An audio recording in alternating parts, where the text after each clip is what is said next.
नमस्कार दोस्तों, मेरा नाम निपुन जोशी है और आज इस वीडियो में हम लोग 2025 वर्ष के वार्षिक राशिफल के विषय पे चर्चा करेंगे। तो देखिए दोस्तों, आप लोगों के लगन के स्पेसिफिक जो भी जानकारी होने वाली है, ग्रह आपको किस तरीके से किन किन महीनों में प्रभावित करेंगे, उस पर तो हम लोग चर्चा करेंगे। पहले हम लोग शॉर्ट में समझ लेते हैं कि इस वर्ष में ग्रहों की जो भी ऊर्जा बनने वाली है कलेक्टिव तौर पे वो किस तरीके की बनने वाली है। देखिए 2024 वर्ष में हमने तो काफी कुछ देख ही चुके हैं। इजराइल का, ईरान का कॉन्फ्रंटेशन और Russia, Ukraine, north Korea, south Korea, China, Taiwan, जो इस वर्ष की जो पूरी थीम है अभी तक की, तो पूरी इन्हीं खबरों से भरी हुई है। और देखिए 2024 वर्ष की जो ऊर्जा थी वो आप ग्रहों से इस तरीके की जोड़ के देख भी सकते थे। देखिए अगर आप अंक ज्योतिष को फॉलो करते हैं, 2024 को पूरा जमा करें, आपको 8 नंबर मिलेगा जो कि शनि का होता है। अगर आप हमारे हिंदू कैलेंडर की बात करते हैं, इस वर्ष का जो संवत्सर है वही क्रोधी था, जो वर्ष का राजा था, मंत्री था, वो भी शनि और मंगल थे। तो इस वर्ष की तो थीम होनी थी। लेकिन अगर हम लोग बात करते हैं 2025 की, तो देखिए सबसे पहले अगर आप इसको अंक ज्योतिष के माध्यम से समझेंगे, 2025 का पूरा जमा करेंगे, आपको 9 नंबर मिलेगा। अब देखिए अंक ज्योतिष में ये है तो मंगल के साथ जोड़ा जाता है, लेकिन इसको हम लोग भाईचारे से, ह्यूमैनिटेरियन वर्क से, आत्मिक समर्पण से जोड़ के देखते हैं। और देखिए आप लोग जरूर पाएंगे कि अगले वर्ष इस तरीके की जो ऊर्जा है लोगों की मानसिकता को प्रभावित करेगी।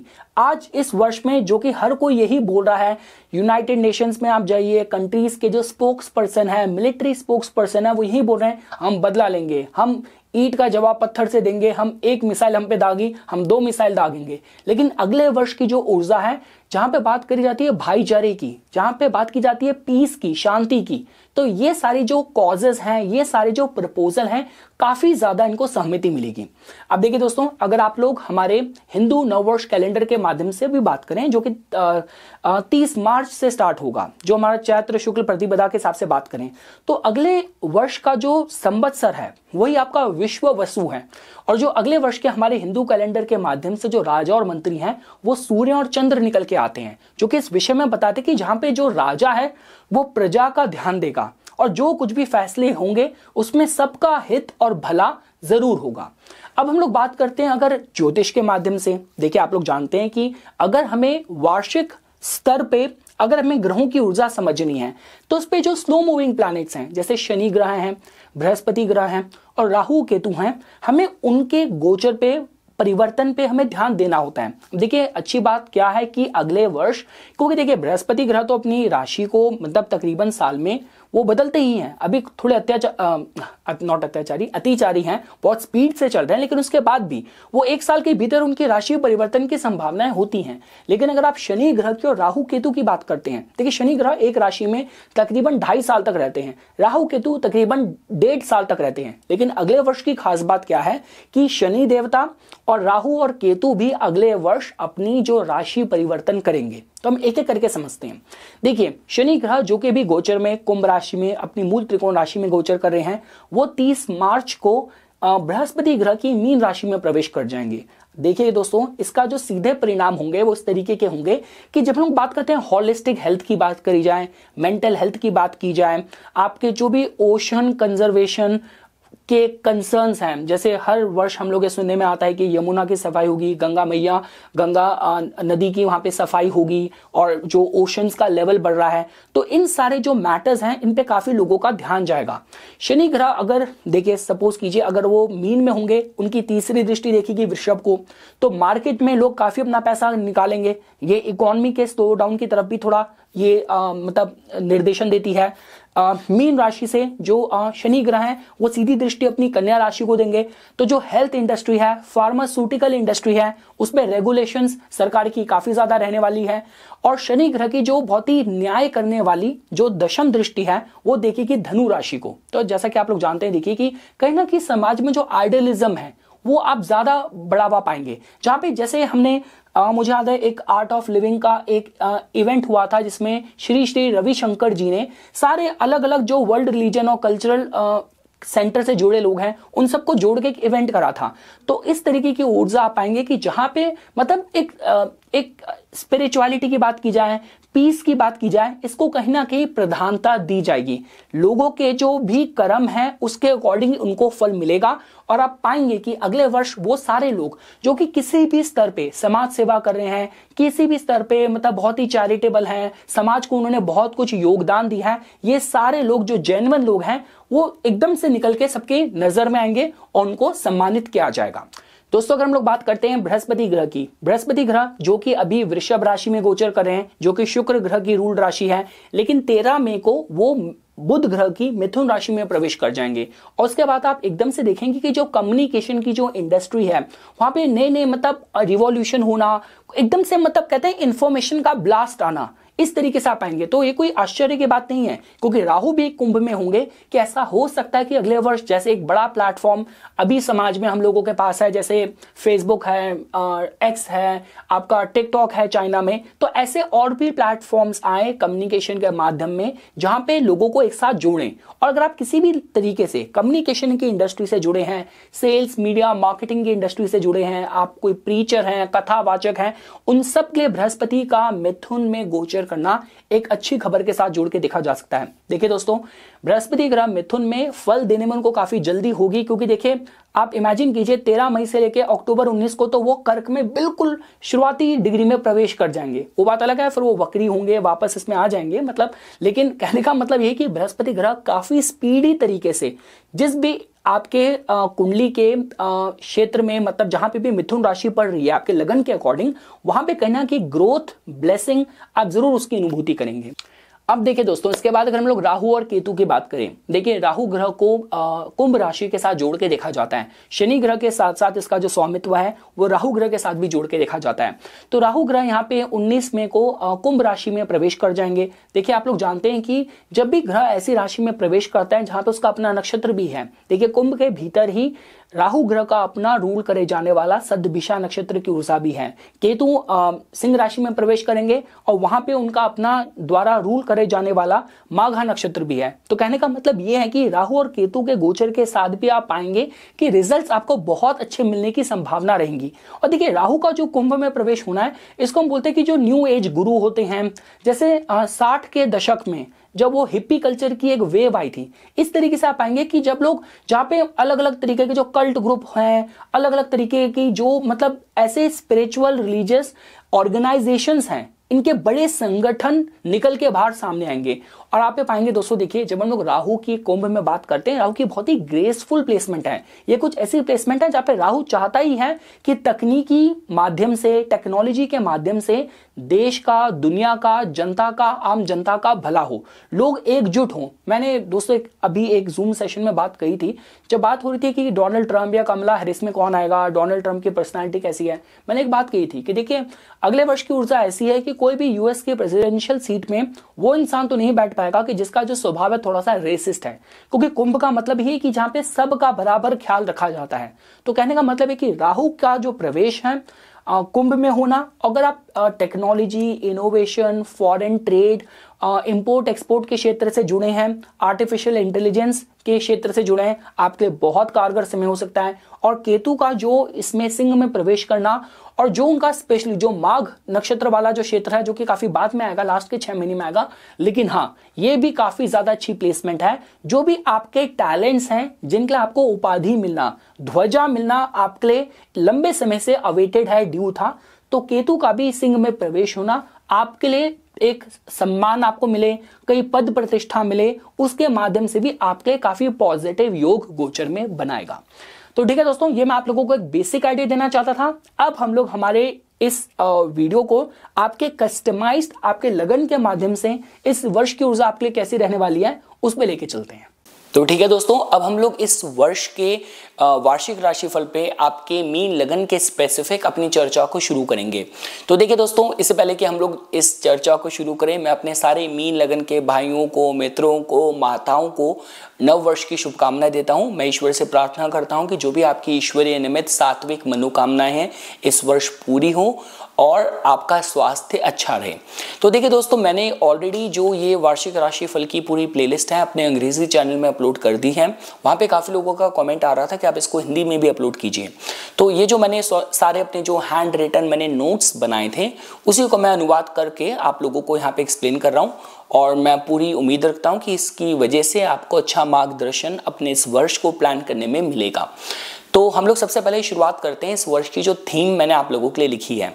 तो देखिए दोस्तों, ये जो वर्ष है ये आप लोगों के लिए कुछ करियर में कुछ बड़ी उपलब्धियों के लिए अच्छा देखा जा सकता है।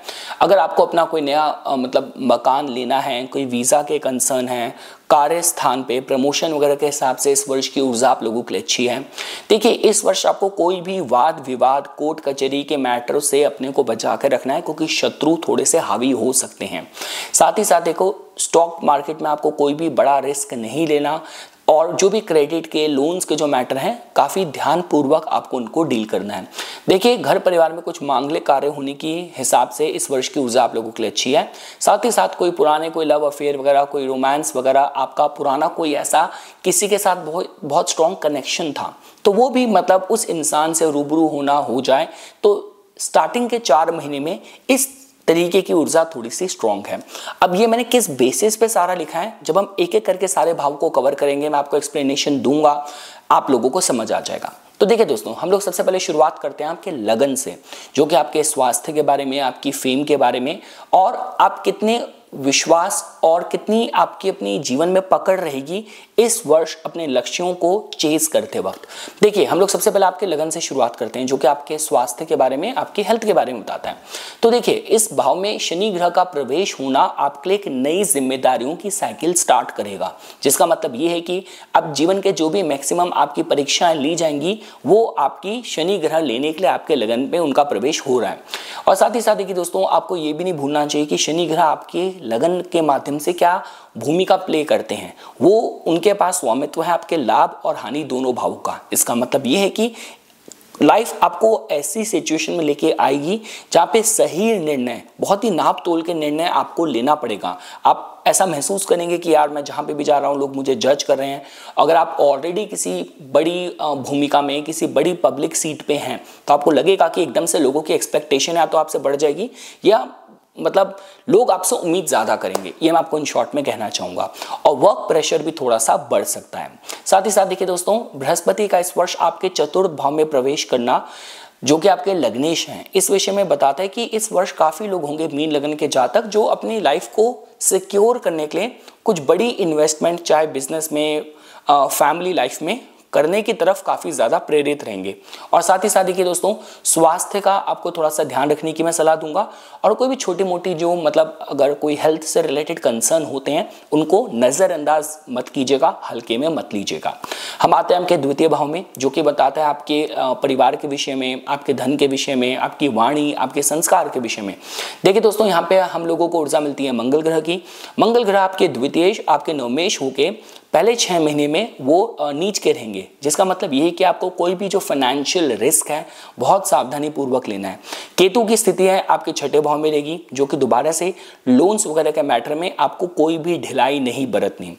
जनवरी का जो महीना है, जो आर्टिस्ट स्टूडेंट्स लोग हैं उनके लिए अच्छा है।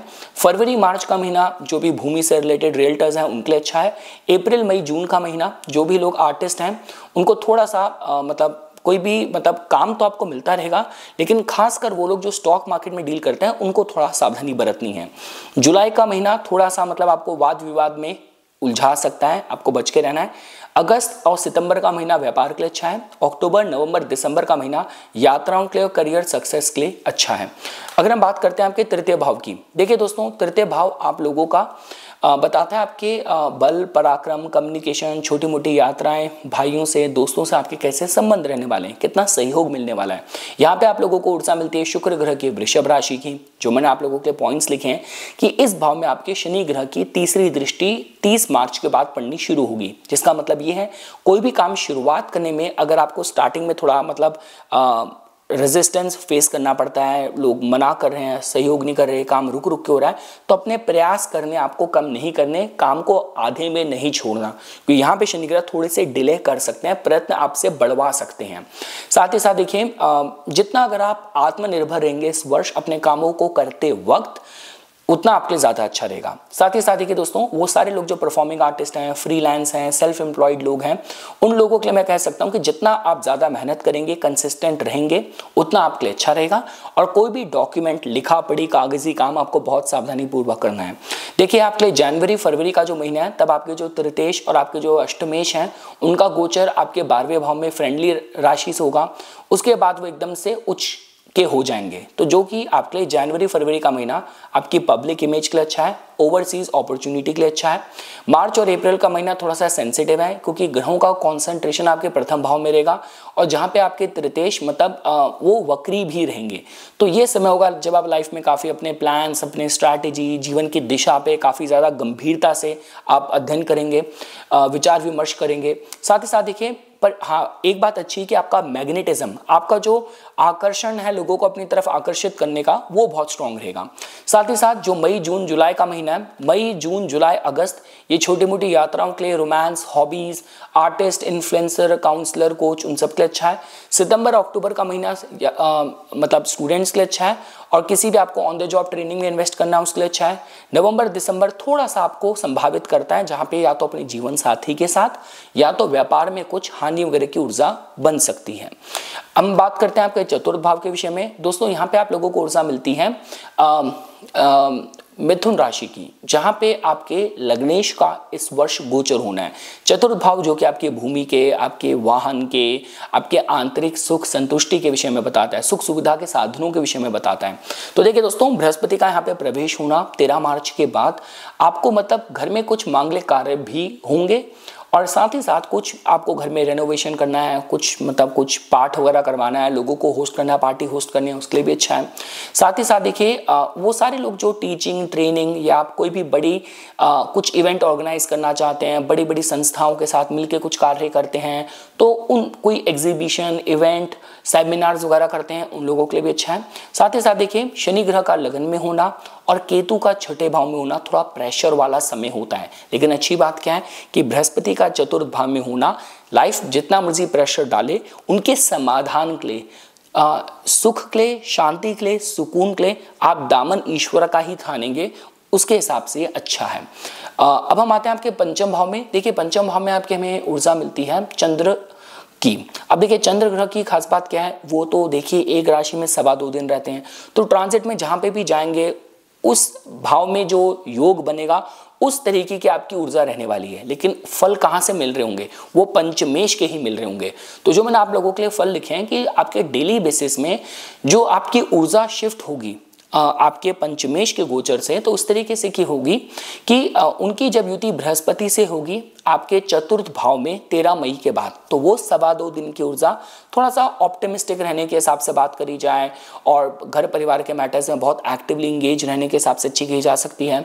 जब उनकी युति शनि ग्रह से होगी आपके लगन में 30 मार्च के बाद, तो कुछ नए क्रिएटिव आइडियाज आए या आपको मतलब आपके हार्ड वर्क के लिए अप्रिशिएट किया जाए, उसके हिसाब से अच्छी है। जब उनकी युति राहु से होगी आपके 12वें भाव में 18 मई के बाद, तो वो जो 2.25 दिन होंगे थोड़ा सा आपको मतलब कुछ ऐसे आप निर्णय ले लें जहाँ पे एकदम से मतलब आपको बाद में उसको लेके थोड़ा मतलब पश्चाताप हो, या ऐसा भी हो सकता है कि कोई स्कैम वगैरह आपके साथ हो जाए, उसके लिए आपको सावधान रहना है। साथ ही साथ जब उनकी युति केतु से होगी आपके छठे भाव में 18 मई के बाद, तो वो जो 2.25 दिन होंगे वहाँ पे थोड़े से जो आपके मतलब कोवर्कर्स हैं उनके साथ कोई भी आपको वाद विवाद, झगड़े फसाद से अपने को बचा के रखना है।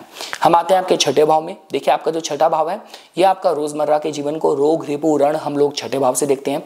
यहाँ पे देखिए दोस्तों आप लोगों के केस में केतु ग्रह का प्रवेश हो जाएगा, तो 18 मई के बाद अगर बात करी जाए तो केतु ग्रह का यहाँ पे प्रवेश होना यहाँ पे आपकी डेली लाइफ में मतलब कहते हैं कि मन संतुष्ट नहीं हो रहा, जो भी कर रहा हूँ जैसे भी कर रहा हूँ संतुष्टि नहीं मिल रही। और देखिए जनरली बोला जाता है कि जितना आप आध्यात्मिक रहें उतना छठे भाव का केतु आपको सेफ रखेगा, अदरवाइज छठे भाव का केतु काफी मतलब कहते हैं कि काफी पावरफुल एनिमी, काफी मतलब बहुत ही पावरफुल शत्रु ऐसे दे सकता है, ताकतवर ऐसे लोग दे सकता है जो आपके खिलाफ हो जाएं, तो वहां पे आपको ध्यान बरतने की जरूरत रहेगी। साथ ही साथ देखिए केतु का देखिए यहाँ पे जो प्रवेश होता है ये थोड़ा सा जो ट्रेडिशनल तरीके से हम काम कर रहे होते हैं, जो हमारे रोजमर्रा की प्रैक्टिस होती हैं उसको थोड़ा सा वहाँ पे ऐसा कर देता है कि जातक को अब उस तरीके से काम करना समझ नहीं आ रहा, कुछ नए तरीके से काम करना है, कुछ रेगुलर चीज़ों को रिजेक्ट करके कुछ नई सोच रख के काम करना, इस तरीके की मानसिकता दे सकता है। साथ ही साथ देखिए दोस्तों, जो अप्रैल का महीना रहेगा, अगस्त और सितंबर का महीना रहेगा, ये कुछ बड़ी अचीवमेंट उपलब्धि हो सकती है, क्योंकि उन महीनों में आपके जो छठे भाव के जो डिस्पोजिटर हैं, जो मालिक हैं, जो कि सूर्य हैं, वो अच्छी स्थिति में होंगे। साथ ही साथ देखिए जो जुलाई का महीना है, ये थोड़ा सा, क्योंकि जुलाई के महीने में केतु की युति मंगल ग्रह से भी होगी, तो कार्य स्थान में थोड़े से वाद विवाद, तेज वाद विवाद, कलेश हो सकता है, तो उसके लिए आपको मैं सावधानी बरतने की सलाह दूंगा। हम आते हैं आपके सप्तम भाव में। देखिए सप्तम भाव में हमें ऊर्जा मिलती है बुध ग्रह की, कन्या राशि की। तो देखिए दोस्तों, इस भाव में हो क्या रहा है कि शनि ग्रह की सीधी दृष्टि पड़ रही है, तो ये थोड़ा सा प्रेशर जो है जिम्मेदारियों का, चाहे आपके निजी जीवन में, पारिवारिक जीवन में, व्यापार में, थोड़ा सा बढ़ाएगी। साथ ही साथ ये उन लोगों के लिए बहुत मतलब अच्छा समय हो सकता है, जो कोई भी मतलब पॉलिटिक्स से आप जुड़े हुए हैं या कोई भी पब्लिक ऑफिस प्राप्त करने के लिए कार्यरत हैं, उनके लिए अच्छा हो सकता है। साथ ही साथ अगर आपके कोई भी मैट्रिमोनियल कंसर्न्स हैं, तो देखिए अभी होकर आता, पिछले 1.5 साल से राहु केतु का जो एक्सेस था आपके लगन में और मतलब सप्तम भाव में था, तो केतु का आप देखेंगे कि जैसे उन्होंने सप्तम भाव छोड़ देना है, तो अब थोड़ा सा आपके लिए थोड़ा आसानी रहने वाली है, कि मतलब हम ये कह सकते हैं कि देखिए हो क्या रहा है कि वैसे तो देखिए बृहस्पति ग्रह की दृष्टि आपके चतुर्थ भाव में प्रवेश कर जाएंगे 13 मई को, वो सप्तम भाव को तो नहीं देखेगी, लेकिन फिर भी देखिए चतुर्थ भाव, दूसरा भाव, नवम भाव, ये कुछ ऐसे भाव हैं कि यहाँ से दृष्टि सप्तम को तो नहीं देखती, लेकिन ये भाव हमारे कुटुंब के, परिवार के, विस्तार के होते हैं। तो यहाँ पे भी काफी बार देखा जाता है कि अगर आपकी अपनी चलती दशाएं अनुकूल हैं, तो विवाह का योग बना सकती हैं। तो ये संभावना फिर भी देखी जा सकती है, पर अच्छी बात क्या है, केतु ने आपके सप्तम भाव को छोड़ दिया। इसके साथ साथ देखिए कुछ महीने जो मैं आप लोगों को बताना चाहूंगा, जैसे जब आपके चतुर्थेश और जो सप्तमेश हैं, जब उनका गोचर आपके 11वें 12वें भाव से फरवरी में हो रहा होगा, ये फरवरी का महीना कोई भी बाहर के जो ओवरसीज इंटरेस्ट हैं, आपके चतुर्थेश और सप्तमेश का गोचर जब वो आपके लाभ भाव और 12वें भाव से कर रहे होंगे फरवरी के महीने में, ये आपका कोई ओवरसीज आपके विदेश से जुड़े कोई भी आपके मतलब इंटरेस्ट है, उनमें सफलता पाने के लिए अच्छा रहेगा। मार्च अप्रैल का महीना और मई का जो महीना है, ये थोड़ा सा व्यापार में, पारिवारिक जीवन में थोड़े से इशू लेके आ सकता है, यहाँ पे आपको थोड़ा सा सावधानी बरतने की सलाह दी जाएगी। साथ ही साथ देखिए आपके सप्तमेश का गोचर आपके तीसरे चतुर्थ भाव से जून के महीने में हो रहा है, जो कि लोग भूमि से जुड़े हैं, साथ साथ आपके कंसल्टेंट हैं, सेल्फ एम्प्लॉयड हैं, उनके लिए अच्छा है। आपके सप्तमेश का गोचर आपके पंचम भाव और छठे भाव से रहेगा, छठे भाव में उनकी युति केतु से भी रहेगी, जो कि जुलाई अगस्त सितंबर के महीने में होगा। तो यहाँ पे थोड़ा सा जो भी लोग नौकरी पेशा हैं उनको सावधानी बरतने की सलाह दी जाती है, लेकिन जो लोग कॉम्पिटिटिव एग्जाम को दे रहे हैं उनके लिए बहुत अच्छा कहा जा सकता है। और साथ ही साथ देखिए दोस्तों, अक्टूबर नवंबर दिसंबर का महीना रिसर्च के लिए, यात्राओं के लिए, तीर्थ यात्राओं के लिए अच्छा कहा जा सकता है। हम आते हैं आपके अष्टम भाव में। देखिए अष्टम भाव रिसर्च का होता है, ये भाव की अनअर्न्ड मतलब आकस्मिक धन लाभ का होता है। तो देखिए और साथ ही साथ जो कहते हैं कि एकदम से जो उठ खड़ी होने वाली समस्याओं का भी होता है। तो हम हमेशा ये उम्मीद करते हैं कि किसी भी वर्षफल की ऊर्जा में अष्टम भाव पीड़ा ना दे रहा हो। अगर आपके हिसाब से देखा जाए दोस्तों, तो यहाँ पे मैं इसको ज्यादा पीड़ा में नहीं दिख रहा, रादर अच्छी बात यही कि इस भाव को बृहस्पति ग्रह के लग्नेश दृष्टि से भी देखेंगे तो एक अच्छा साइन है। जो मैंने आप लोगों के लिए फल लिखे हैं कि आपके अष्टम भाव को बृहस्पति ग्रह 13 मई के बाद दृष्टि देंगे, जो कि कोई भी आपको गूढ़ विद्याओं में कुछ गहन अध्ययन ज्ञान के हिसाब से या कुछ सडन आपको पहले की करीबी निवेश पे, इन्वेस्टमेंट पे लाभ मिलने के हिसाब से ऊर्जा अच्छी है। देखिए जो शुक्र है वो आपके लगन के हिसाब से तो आपके लिए शुभ ग्रह वैसे नहीं कहलाया जाता, लेकिन इस वर्ष उसकी डिग्निटी अच्छी है। तो हमें इस बारे में पता चलता है कि जो आपका चार्म है उससे आप, और जो आपके मतलब जो मार्केट में जो आपकी गुडविल है, जो आपके कनेक्शन है, जो आपके रेफरेंसेस हैं, वो आपको कहीं ना कहीं मतलब हेल्प करेंगे इस वर्ष आगे बढ़ने में। साथ ही साथ देखिए अगर हम बात करते हैं जनवरी फरवरी का जो महीना है, तब आपका जो तृतीयेश और अष्टमेश हैं उनका गोचर आपके फ्रेंडली साइन से 12वें भाव से हो रहा होगा। उसके बाद वो फिर उचके हो जाएंगे आपके लगन में आके, तो ये पब्लिक इमेज के लिए, ओवरसीज अपॉर्चुनिटी के लिए अच्छा है। मार्च और अप्रैल का जो महीना है ये थोड़ा सा सेंसिटिव है, क्योंकि ग्रहों का जो कॉन्सेंट्रेशन है आपके पहले भाव में रहेगा, जहाँ पे वो वक्री, आपके अष्टमेश वक्री भी रहेंगे। ये थोड़ा सा आपको अपने जीवन के निर्णयों में रीथिंक करने पर मजबूर कर सकता है, लेकिन आपका मैग्नेटिज्म बहुत मजबूत रहेगा। मई, जून, जुलाई और अगस्त का जो महीना है छोटी मोटी यात्राओं के लिए, रोमांस के लिए, आपकी कोई भी अपनी निजी हॉबीज़ वगैरह हैं, आर्टिस्ट, इन्फ्लुएंसर, काउंसलर, उन लोगों के लिए अच्छा है।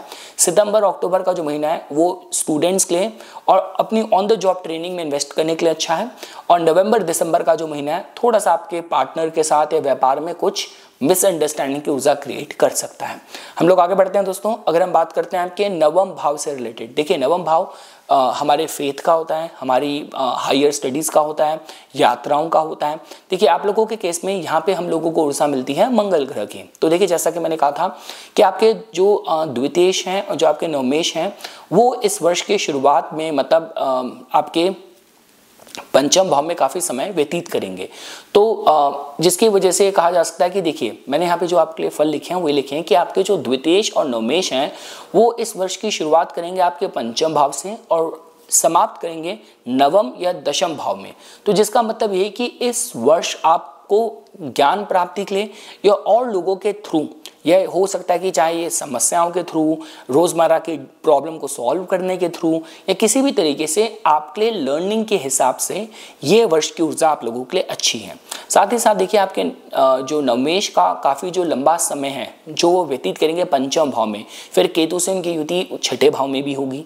ये पहले 6 महीने की कहानी रहने वाली है। तो इसका मतलब ये कि देखिए अगर आप मेरे से बात करते हैं तो जो जुलाई का महीना है ये कुछ मतलब भाग्य के माध्यम से कुछ बड़े काम आपको बनते दिखें उनके हिसाब से अच्छा है। और इसके साथ बस ये बात कहा जा सकती है कि आपको स्टॉक मार्केट में बस कुछ आंख बंद करके बड़ा निवेश करने से बचना है। बाकी हर एरिया में आपको मदद कर सकता है, लेकिन स्टॉक मार्केट में और उधार कर्जे को लेकर इस वर्ष आपको बहुत सावधानी बरतनी है। और इसके साथ साथ देखिए दोस्तों हाँ बस मैं ये कहूँगा पैसों को लेकर आपको थोड़ा सावधानी बरतने की सलाह दी जाती है। अगला पॉइंट मैंने लिखा है आप लोगों के लिए कि देखिए जनवरी का जो महीना है ये आपके जो आर्टिस्ट स्टूडेंट्स लोग हैं उनके लिए अच्छा है। फरवरी मार्च का महीना जो भूमि से रिलेटेड रियल्टर हैं, प्रॉपर्टी का काम करते हैं उनके लिए अच्छा है। अप्रैल मई जून का महीना आर्टिस्ट वगैरह के लिए अच्छा है, लेकिन इसके साथ साथ स्टॉक मार्केट में सावधानी बरतनी है। जुलाई का महीना थोड़ा सा आपको वाद विवाद प्रोन बनाता है। अगस्त सितंबर का महीना व्यापार के लिए अच्छा है। अक्टूबर नवंबर दिसंबर का महीना यात्राओं के लिए या करियर में सफलता पाने के लिए अच्छा कहा जा सकता है।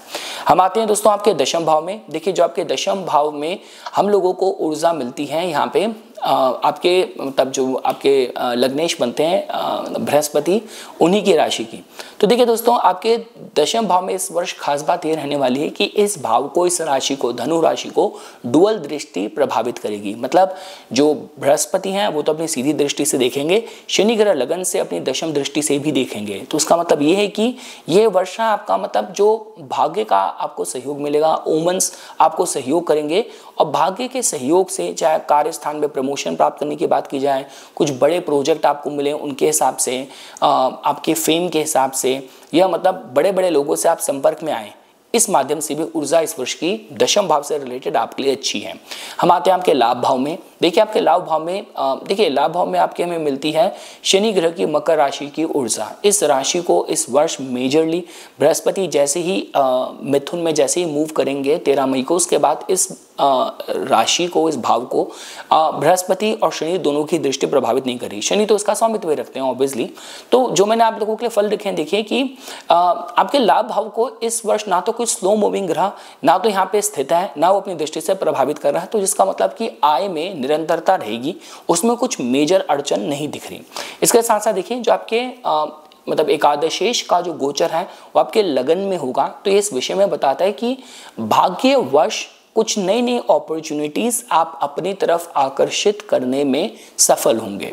हम आते हैं दोस्तों आपके द्वादश भाव में। देखिए द्वादश भाव जो कि होता है आपके, इसमें विदेश की सेटलमेंट, आध्यात्मिक उन्नति, ये सब कुछ निवेश वगैरह और मतलब जो भी स्पिरिचुअल और मतलब आपके चाहे कोई हॉस्पिटल की बात की जाए, मोनेस्ट्री, आश्रम, वो सारी चीज़ें जो हमें रोजमर्रा के जीवन से दूर ले जाती हैं, एकांतवास में, उसको हम 12वें भाव से देखते हैं। तो देखिए जो मैंने आप लोगों के लिए पॉइंट लिखे हैं, इस भाव में इस वर्ष 19 मई को राहु ग्रह का प्रवेश हो जाना है। तो देखिए राहु ग्रह का यहाँ पे प्रवेश होना 19 मई के बाद आपके खर्चों को एकदम से थोड़ा सा बढ़ा सकता है। काफ़ी लोगों का जो इंटरेस्ट है कॉन्स्पिरेसी थ्योरीज वगैरह में, इन सब चीज़ों में बढ़ सकता है। साथ ही साथ देखिए आपको किसी भी तरीके से, देखिए जब हम लोग भोग विलास में, आपको ओवर इंडल्जेंसेस से बचना है। काफ़ी बार देखा जाता है, देखिए 12वें भाव का राहु क्या करवाता है कि काफ़ी बार लिव इन रिलेशन के भी ऑफर आते हैं, आदमी लिव इन रिलेशनशिप में भी चले जाता है। वो बात अलग है कि आपके चतुर्थ भाव में बृहस्पति है, वो संभावनाएं कम कर रहे हैं, लेकिन इसकी संभावनाएं भी देखी जाती हैं। तो भोग विलास में एक बैलेंस एटीट्यूड होना चाहिए। और देखिए जिन भी लोगों का जो व्यापार है, बिजनेस है, एक्सपोर्ट इंपोर्ट से जुड़ा है या फॉरेन ट्रेड से जुड़े हैं आप लोग, या कोई भी आपका मतलब कोई भी सीक्रेटिव ऑपरेशंस, इन फील्ड से अगर आप जुड़े हैं, कोई भी खोज, निवेश, इन्वेस्टिगेशन से जुड़े हैं, इन फील्ड से जुड़े हैं, तो उन लोगों के लिए वर्ष की ऊर्जा अच्छी देखी जा सकती है। तो ये कुछ बातें थी दोस्तों जो आज मैं इस वीडियो में आप लोगों के सामने प्रस्तुत करना चाहता था। इसी तरीके की वीडियोस की समय समय पर अपडेट प्राप्त करने के लिए कृपया करके मेरा यूट्यूब चैनल सब्सक्राइब कीजिए और मुझे मेरे इंस्टाग्राम अकाउंट पर फॉलो कीजिए। धन्यवाद।